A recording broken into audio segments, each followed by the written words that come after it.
So hello everyone, today we will be discussing about the radius.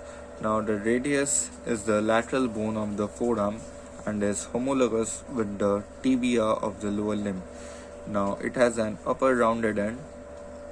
See, this is the upper rounded end of the radius, a lower broad end with a styloid process. See, this is a styloid process. I hope it's visible. Okay, this one, and a shaft in the middle. Okay, now this is the right radius which I have. If I hold it in anatomical position, the interosseous border will be directed towards the medial position. Okay, so this is the more important, the main important criteria to determine the side of the radius. The interosseous border should be directed towards the towards the medial side of the body, towards the body. Okay, now let's discuss some more point about the side determination of the radius. Okay, now the upper end is having a round disc shaped concavity. See, this is the disc shaped concavity. This portion articulates with the capitulum of the humerus. Let me bring the humerus to show you how it's actually articulating. See, this is the capitulum of the humerus and this is the trochlea. Okay, now this head articulates in this fashion. I hope it's clear. Okay, so there is a disc shaped head, a narrow neck. See, it's constricted right below the margins. You can see this constriction. This is the neck, while lower end is expanded with the styloid process. I told you, this pointing elevation, this is called the styloid process. Okay, now at the lower end, the anterior surface is in the form of thick prominent ridge. See, this is the anterior surface of the radius. I will discuss about the borders and the surfaces once more, but for the time being, just remember that this is the anterior surface of the radius. Now the anterior surface is in the form of thick prominent ridge at the lower end, while the posterior surface, see, this is the posterior surface, it presents 4 grooves. Okay, I hope it's visible, the grooves.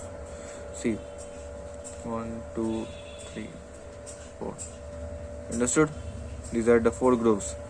So they have the respective attachments. I will discuss later. Okay, now I forgot to mention that in the upper end, near the constriction of the neck, see, there is a radial tuberosity. I hope it's visible. See, the radial tuberosity. Now it has 2 surfaces, the anterior surface and the posterior surface. The anterior surface is smooth and the posterior surface is rough. Okay, now the lower end at the posterior surface is presents an important tubercle, which is called the tubercle of Lister or the dorsal tubercle of Lister. Okay, it has an important anatomical function which I'll discuss later. Okay, it's present just lateral to the oblique groove. Okay, now the sharpest border of the shaft is the medial border. So the medial border, which is also called the medial interosseous border, this is the sharpest border of the shaft. Okay, now I told about the head that it is covered with the hyaline cartilage. Okay, it has a superior concave surface which articulates with the capitulum of the humerus, just like I showed you. Now that actually forms the elbow joint. Okay, now the circumference of the head is also articular. So this is the circumference of the head. Okay, it is also articular. It fits into a socket formed by the radial notch of the ulna. So let me bring the ulna bone so that you can understand how it's actually attached. It is in relation with the ulna. See, this is the radial notch of the ulna. Okay, it is present laterally. So here is where the head of the radius just lodges, Okay, like in this fashion. See, think you can see it. See, and this forms the superior radio-ulnar joint. Okay, it will form the superior radio-ulnar joint. And just remember that at the lower end, here in the ulnar notch of the radius, here is a notch called the ulnar notch of the radius, where the head of the ulna lodges and articulates. Okay, so this forms the inferior radio-ulnar joint. This is the superior radio-ulnar joint, and this is the inferior radio-ulnar joint. Okay, now the circumference of the head is also articular. I told you it fits into a socket formed by the radial notch of the ulna. Okay, now the annular ligament. Now the annular ligament is also important. Means the actually the ulna does not form the socket by its own. Okay, the annular ligament, which is in relation with both the radius and ulna, they actually form the socket, okay, together at the elbow. And here is where the superior radioulnar joint is actually present, and where the radius can freely articulate within the socket. Okay, the neck is enclosed by a narrow lower margin. Okay, the neck is enclosed by a narrow lower margin of the annular ligament. This is the neck of the radius. Now the head and neck form capsular attachment and can be rotated around the socket. Okay, now let's discuss about the anterior border. Now the anterior border extends from the anterior margin. So this is the anterior margin of the radial tuberosity. Now it runs down. Okay, the anterior margin runs down. See, it's oblique here. Okay, then it runs down and just merges this close to the styloid process. Okay, it becomes crest like, and generally it merges with the styloid process. Alright, now I told you that it is oblique in the upper half. Okay, the anterior border is oblique in the upper half of the shaft and vertical in the lower half. You can see it from the radius itself. See, it's oblique in the upper half and it just becomes vertical down and becomes crest like, then it merges with the styloid process. Okay, now the lowest part, see the crest, I hope it's visible. See how it's becoming crest like, then it merges with the styloid process. Now this in the upper half, this is also called the anterior oblique line of the radius. Okay, this is also called as the anterior oblique line of the radius. Now just turning to the posterior border of the radius, see this is the posterior border of the radius. Okay, now the posterior border is just the mirror image of the anterior border. If you see it clearly, see, you can appreciate this posterior border.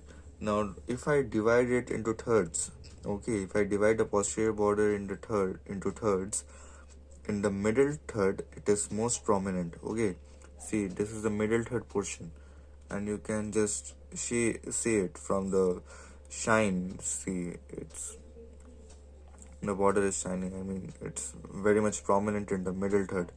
I hope it's clear in the camera as well. Okay, now in the upper and the lower surfaces, they are barely traceable because it becomes smooth. Alright, now the upper oblique part is known as the posterior oblique line. Okay, this is called the posterior oblique line, just like the anterior oblique line. I told you that the anterior border and the posterior border mirror images, kind of. So this is the posterior oblique line. Okay, now the medial or the interosseous border. So this is the medial or the interosseous border. Okay, now it is the sharpest of the three borders. What do I mean by when I say three borders? The anterior, posterior and medial border itself. It is the sharpest of the three borders. It extends from the radial tuberosity, okay, to the posterior margin of the ulnar notch. So where is the ulnar notch of the radius? See, this is the ulnar notch where the head of the ulna will articulate, okay. Now this is the anterior margin of the ulnar notch, and this is the posterior margin of the ulnar notch. Now this the interosseous border just merges with the posterior margin of the ulnar notch, okay. Now the interosseous membrane is attached to the lower three-fourths. Now if I divide the medial or the interosseous border into fourths, the in the lower three-fourths, the interosseous membrane will be attached, okay, and in the upper one-fourth there will be the passage of the posterior interosseous nerves and vessels, okay. I will discuss about it later. Now the interosseous membrane is attached to the lower three-fourths, alright. Now in its lower part it forms the posterior margin of the elongated triangular radii. See, this is the elongated triangular radii. Actually, if we consider this lower end, okay, now see, the lower end is the widest part of the bone, okay, of the entire radius. The lowest part is the widest part of the bone, and this is the medial surface. If you just see it clearly, okay, this is the medial surface, this is the lateral surface, this is the anterior surface, this is the posterior surface, and this is the inferior surface, or it has a total of 5 surfaces, okay, with different distinctions. It has many differences in all the surfaces, okay. Now the anterior surface is in the form of a thick prominent ridge, okay. The radial artery is palpated against the surface, so whenever we see a patient and we try to palpate the radial artery to observe the pulse, we just palpate it near the anterior surface of the lower end of the radius, okay. Now the radial artery is palpated against the surface. Now the posterior surface presents 4 grooves, okay. If I move from lateral to medial, so this is 1, 2, 3, 4. So there are 4 grooves. Now they are respectively in relation with different extensor tendons. Now the most prominent part over here is the posterior tubercle of Lister. So this is the tubercle of Lister, okay. This is the dorsal tubercle of Lister. It's the dorsal tubercle of Lister. Now it lies lateral to the oblique groove. So I told you before as well, there is the oblique groove present. So it's present lateral to it, the dorsal tubercle of Lister, and it can be, it's very much subcutaneous. You can palpate it if you just make your wrist a bit tighter. I think it's not clear in my hand, but in some hands it can be seen clearly. Okay, now the medial surface, this is the medial surface, it is occupied by the ulnar notch for the head of the ulna. Now the lateral surface is prolonged downwards, okay, up to the styloid process to form the styloid, okay. Now coming to the inferior surface of the lower end, okay, so you can clearly see out that this is the inferior surface of the lower end, and it's a bit broad. See, this is the triangular, there's a triangular facet over here, and it is a quadrangular facet, okay. Now the inferior surface, this triangular area, okay, it bears, there's fossa for the scaphoid bone, okay, for it is in relation with the scaphoid bone, this triangular area, and this quadrangular area, okay, this is medially placed, it is in relation with the lunate bone. Now this surface takes part in the formation of the wrist joint, okay, with the carpals. So now let's discuss about the attachments of the radius, okay. Now we will move from above to lateral, then we'll discuss about the anterior surface and medial, okay, like in this fashion. And after discussing it through the bone itself, we will go to the diagrams to have a clear view of actually where the muscles are placed. Okay, now the biceps brachii is inserted into the rough posterior part. See, it's inserted into the rough posterior part of radial tuberosity. Now the anterior part of radial tuberosity is covered by a bursa. So I have discussed about the anterior and posterior part of the radial tuberosity. Okay, now let's come to the lateral surface. Now the first muscle to be appreciated here is the supinator muscle. Okay, now the supinator muscle, okay, which in Latin means to bend back. Okay, now where is the supination position? See, when you take food and place it in your mouth, so this is called supinator. Okay, I mean supination. And when you keep the rest of the food below, now this is pronation. This is supination. Pronation, supination. So I told you about the supinator. Okay, now supinator, it can be seen from the anterior aspect as well as the posterior aspect as well. Okay, now part of it is can be seen over here as well. See, because it's 3D. I mean, so from the front it's wrapped around and it can be seen in the posterior aspect as well. So this was the supinator. Okay. Now the next muscle in the lateral surface is the Pronator Teres. Okay, now the Pronator Teres is inserted into the middle of the lateral surface. So this is the lateral surface of the radius. And see, if I hold it in the anatomical view, see, this is the lateral surface of the radius. Here was the supinator. Okay, it can be seen both from the anterior aspect as well as the posterior aspect. Okay, now after the Pronator Teres, the brachioradialis muscle is inserted into the lowest part of the lateral surface over here. Okay, the lowest part of the lateral surface just above the styloid process. Okay, so let me recap once more about the attachments of the lateral surface. So first of all, we have the what was that? It was the supinator, then the pronator teres in the middle, and in the lowest most part we'll have the brachioradialis. Okay, supinator, pronator teres, brachioradialis, and here there will be in the posterior surface of the radial tuberosity will be the attachment of the biceps brachii. Now we have seen the attachments of the lateral surface. Now let's come to the anterior surface. Now in the anterior surface, the radial head of the flexor digitorum superficialis. Okay, flexor digitorum superficialis, the radial head of the muscle, takes origin from the anterior oblique line. So this is the anterior oblique line. So and the upper part of the anterior border. So from here will be the attachment of the flexor digitorum superficialis. Okay, now we are coming towards the anterior surface, the attachments of the anterior surface.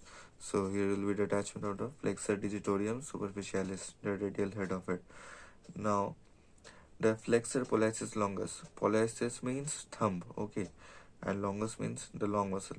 Now the flexor pollicis longus takes origin from the upper 2/3 of the anterior surface. So this is the anterior surface. Okay, this whole of it, what you see here, this is the anterior surface of the radius. Now from the upper two-thirds of the anterior surface, here will be the attachment of the flexor pollicis longus. Okay, the flexor pollicis longus will be attached here. Okay, next to the flexor pollicis longus, the pronator quadratus, okay, is inserted into the lower part of the anterior surface. Okay, the lower part of the anterior surface and into the triangular area on the medial side of the lower end. See, this is a triangular area, and medial side means towards the body. See this one. Now the radial artery is palpated against this area, okay, as it lies on the pronator quadratus, medial to the sharp anterior border of radius. This is a sharp anterior border of radius, the crest-like thing. Okay, and it's present lateral to the tendon of flexor carpi radialis. I will come across the tendons and I'll discuss the posterior surface. Okay, so in the anterior surface, what we have discussed first is the flexor digitorum superficialis, okay, and the anterior oblique line and some part of the anterior border above, okay. Then the flexor pollicis longus in the upper two-third, okay, and then is the pronator quadratus, okay, in the lower part of the anterior surface and into the triangular radii on the medial side, okay. So this is where the attachments will be: flexor superficialis longus, the flexor digitorum superficialis, the flexor pollicis longus, and then the pronator quadratus. And in the lateral surface we had the supinator. First we had the supinator, then in the middle we had the pronator teres, and in the lowest most part, okay, we had the brachioradialis. In the lowest part of the lateral surface, just for the standard process: supinator, pronator teres, and brachioradialis, and in the anterior surface, flexor digitorum superficialis, flexor pollicis longus, and pronator quadratus. Okay. Now let's come to the posterior surface. Okay. There are mainly two important muscles in the posterior surface. One is, I just need to turn the radius so that you can see the posterior aspect of it. See, the posterior surface will have the attachment of two important muscles. One is the abductor pollicis longus and extensor pollicis brevis. Okay, now they will be attached in the medial aspect. Okay, I mean here. So if I see it from in the anterior aspect, they are present here. Okay, now I'm just turning it, so they will be present here. Alright, now the abductor pollicis longus and the extensor pollicis brevis arise from the posterior surface. Okay, first the abductor pollicis longus in the middle, and then in the lower part extensor pollicis brevis. Now coming to the neck of the radius. Now in the medial part, I mean the medial side, just uh, below this head of the radius. So here will be the attachment of the quadratic ligament. Now the quadratic ligament will be attached just here in the medial side of the neck. Okay. Now the oblique cord is attached on the medial side just below the radial tuberosity. Okay. Now just below the radial tuberosity, here will be the attachment of the oblique cord. Okay. Now let's discuss about the inferior surface of the lower end. Now the articular capsule of the wrist joint is attached to the anterior. See, if I hold it in anatomical position, see, this is the anterior margin and this is the posterior margin. Okay, so the articular capsule of the wrist joint is attached to the anterior and posterior margins of the inferior articular surface. Now the articular disc of the inferior radioulnar joint, let me bring the ulna to make it a bit clear. So this is the ulna, so this is the superior radioulnar joint and this will be the inferior radioulnar joint. Okay, somewhat like this fashion. Okay. So in the inferior radioulnar joint, I hope it's clear. So the articular disc of the inferior radioulnar joint is attached to the lower border of the ulnar notch. So this is the ulnar notch and this is the lower border. So it is attached to the lower border of the ulnar notch. Now the extensor retinaculum. Okay, I hope you know that there is a flexor retinaculum and there is extensor retinaculum. Okay, it's like a band of connective tissue in the dorsal aspect. Okay, the extensor retinaculum is attached to the lower part of the sharp anterior border. So in the lower part of the sharp anterior border, okay, over here. So here will be the attachment of the extensor retinaculum. Alright. Now the interosseous membrane, I told you, is attached to the lower 3/4 of the interosseous border. That is true. Now let's discuss about the grooves in the posterior surface. Okay, the posterior surface of the radius. Now this part is going to be very much important because most of the questions are asked from this particular topic. I mean, from which groove, what are the tendons passing through it, I mean, which tendons will get, and you need to memorize the stuff, I mean, the names of the muscles. The first groove. Now, the first groove between the sharp anterior crest-like border, okay, in the lowest part of the anterior border, and the styloid process. So this is the styloid process of the radius. Now, the first groove. Now, this will give attachment, I mean, gives passage to the abductor pollicis longus and the extensor pollicis brevis. Okay, so this is the first groove. So it will give attachment to the, I mean, passage to the abductor pollicis longus and extensor pollicis brevis. Okay, now these muscles have their respective functions according to their names. Okay, abductor pollicis longus, you can relate it like this: abductor means it helps in abduction, and pollicis means thumb. Okay, and longus means it's the long muscle. Now the extensor pollicis brevis, extensor means it helps in the extension, and pollicis means it's again related to the thumb, and brevis means small. Okay, so abductor pollicis longus and extensor pollicis brevis will be present in the first groove. Next, we'll have the second groove. Now, the second groove is present between the styloid process and the dorsal tubercle of Lister. So, this is the dorsal tubercle of Lister, the most prominent tubercle. Okay. Now, the second groove gives way to the extensor carpi radialis longus and extensor carpi radialis brevis tendons. Okay, I repeat again. Now, between the styloid process and the dorsal tubercle of Lister, there will be the second groove. Now it will give passage to two important muscles. Okay, the extensor carpi radialis and the extensor carpi radialis longus and the extensor carpi radialis. Okay, brevis. So longus and brevis will be present in the second groove. The extensor carpi radialis longus and the extensor carpi radialis brevis. Okay, the tendons of it. I hope you understand the meaning of tendons. It's quite basic. Okay, the first groove was the attachment for the abductor pollicis longus and extensor pollicis brevis. The second groove for the extensor carpi radialis longus and extensor carpi radialis brevis tendons. Okay. Now let's come to the third oblique groove. Now this is the third oblique groove. Okay, the third oblique groove, which is present medial to the dorsal tubercle, it gives passage to the extensor pollicis longus tendon. Okay, extensor pollicis longus tendon. Now this tendon over here, so this groove actually helps, I mean, it functions as a pulley. Okay, because the tendon which runs from above downwards, it can shift its direction to medial. Okay, now lateral to medial. Now this is one important aspect of it. Okay, now I told you about the third oblique groove. Next, the fourth groove is present on the medial aspect. Okay, the fourth groove is present on the medial aspect.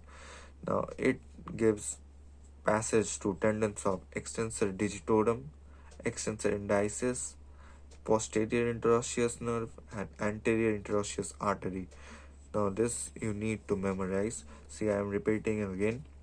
The fourth groove, which is present medially, it will give passage to four important structures. Okay, first is the tendon of extensor digitorum, second is the extensor indicis, and third is the posterior interosseous nerve, and fourth is the anterior interosseous artery.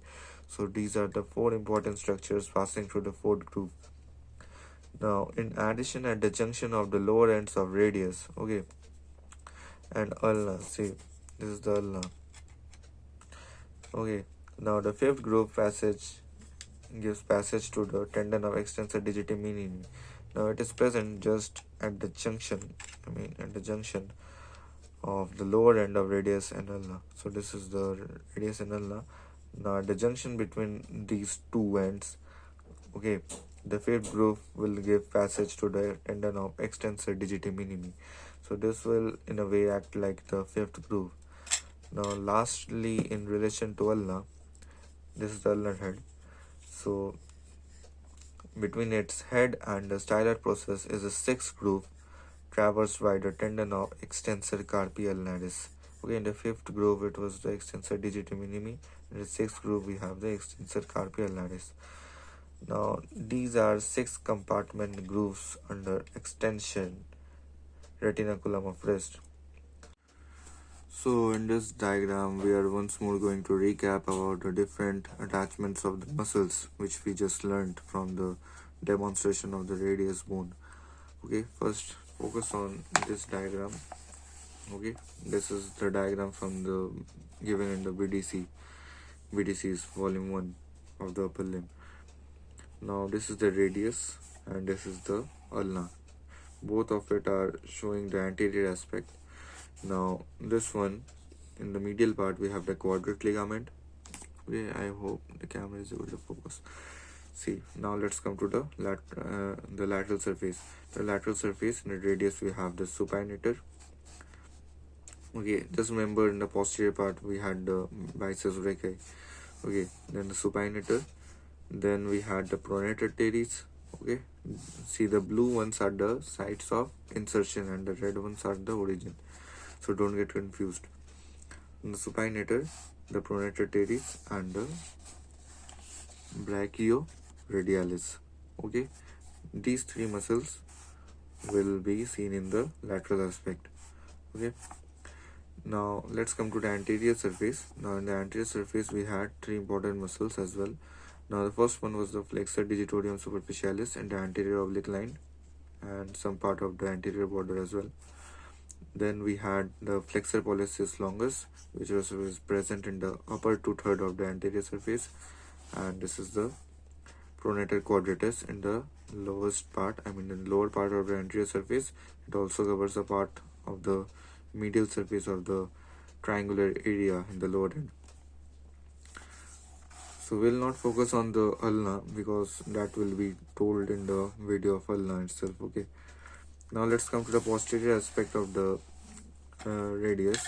Okay, now see, this was the biceps brachii seen in the posterior surface of the radial tuberosity.